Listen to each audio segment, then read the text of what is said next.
I am back with the August edition of the This Month I Learned series. Hello everyone, my name is Shramika. I am an engineer by profession and a seeker by passion. TMIL is one of those ideas that I am very proud of.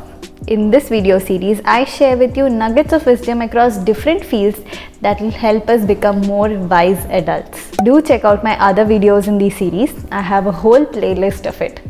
Come time में ज़्यादा information. चलो let's start with the first topic then, health and nutrition. In the previous video of this series, we discussed about eggs. And in this video, the target is coffee.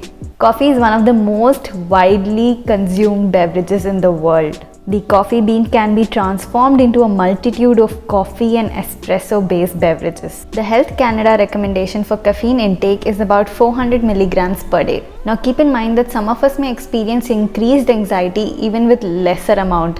So to each their own. The caffeine content in each beverage varies. So do keep this in mind before you take your next cup of coffee. Many caffeinated beverages including coffee can lead to a lower rate of absorption of certain vitamins and minerals. Consumption of large quantities of coffee can also lead to decreased calcium absorption and increased calcium excretion. It has also been associated with reduced bone mass and increased fracture risk. This is only an issue if our calcium intake is low though. We can certainly offset this effect by ensuring we consume the recommended calcium intake each day. But, coffee is not all that bad.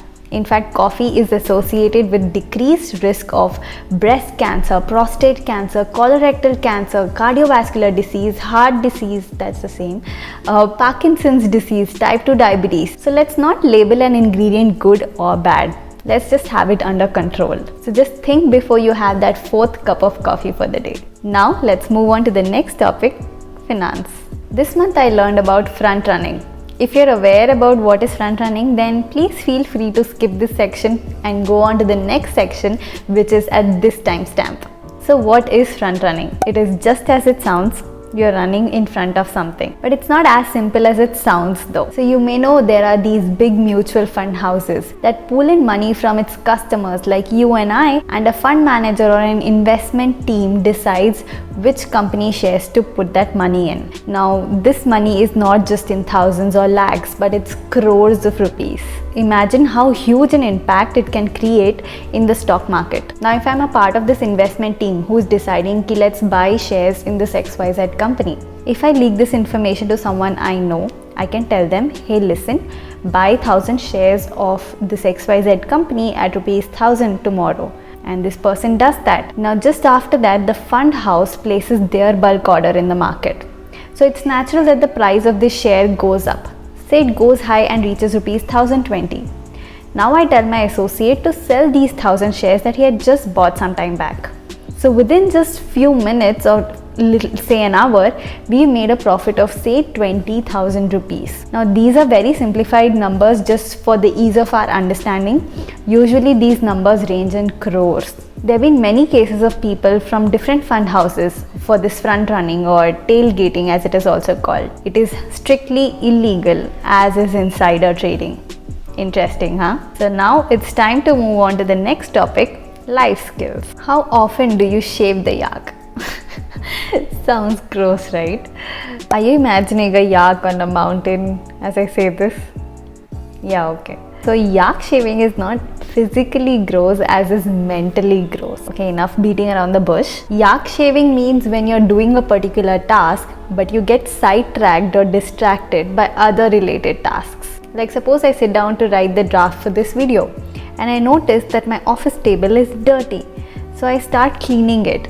And then I realized that I haven't cleaned my wardrobe since a very long time and that I need to wash my clothes as well. So I start doing that instead. So it's like a domino effect where one thing leads to another and ultimately I'm not even working on the main task at hand. Let me know in the comment section below if this has happened with you also.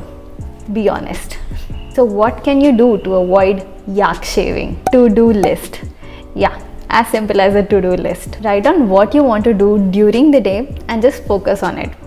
As you're working on the task, if you are reminded of something else that you must do, just add it to your to-do list instead and continue working on the task at hand. Only once you're completed with this task, you can focus on something else. So just remember this line the next time you get sidetracked. Just stay focused on the task and don't go off to shave a yak. So that's it for today's video. I hope you liked it. If you did, then please hit that like button and let me know in the comment section below what is your favorite part of the This Month I Learned series. For me, it is the health and nutrition, finance, and I also enjoy the life skills part. So yeah, always remember, little drops make a mighty ocean. Happy learning and bye.